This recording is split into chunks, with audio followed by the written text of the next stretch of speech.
Semua orang bilang aku aneh. Apa karena aku jarang bicara? Atau karena aku lebih nyaman dengan keheningan daripada suara manusia lain? Namaku Dira. Mereka bilang aku penyendiri, pemurung, bahkan terganggu. Tapi aku merasa normal. Aku hanya hidup di dunia yang berbeda. Aku punya pacar. Namanya Ray. Dia tinggi, kurus, kulitnya pucat. Selalu duduk di pojok kamar, di tempat yang selalu gelap meski siang. Dia nggak pernah lepasin headphone yang udah lama rusak. Kabelnya terkelupas, colokannya nggak terhubung kemana-mana. Tapi setiap malam, dia selalu dengerin musik. Dan katanya, cuma dia yang bisa dengar nadanya. Aku dan Ray ngobrol tiap malam. Dia tahu semua tentang aku. Suaranya pelan, tapi selalu jelas di kepalaku. Kadang dia nggak bicara dengan kata-kata. Kadang hanya tatapan atau senyuman miringnya. Sudah cukup bikin aku merasa dilihat. Tapi orang-orang bilang Ray nggak ada.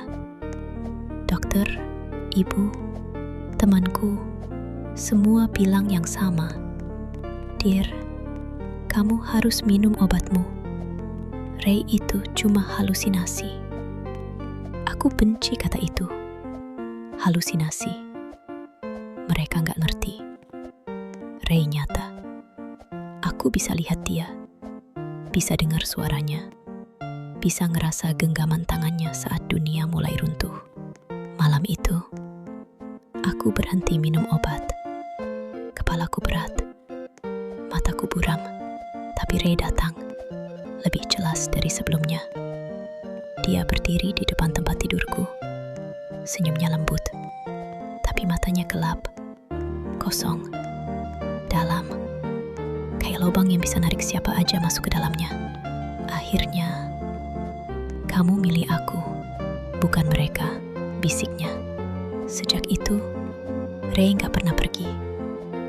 Tapi dia berubah.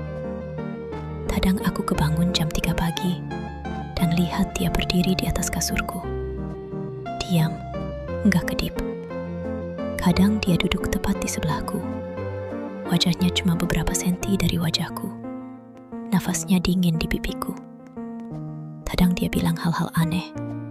Hal-hal yang bikin jantungku berdebar. Bukan karena cinta.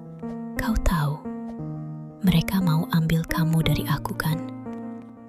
Kalau mereka ganggu kita lagi, kamu tahu apa yang harus dilakukan. Aku cuma ngangguk, karena Ray nggak pernah bohong. Minggu itu, dokterku jatuh dari tangga rumahnya. Katanya kecelakaan, tapi tangga itu terlalu curam, terlalu banyak darah, terlalu senyap. Ray datang malam itu, duduk di pinggir kasur. Tangannya dingin di pipiku. Sekarang, tak ada yang bisa memisahkan kita lagi. Aku senyum waktu itu. Karena untuk pertama kalinya, aku ngerasa utuh.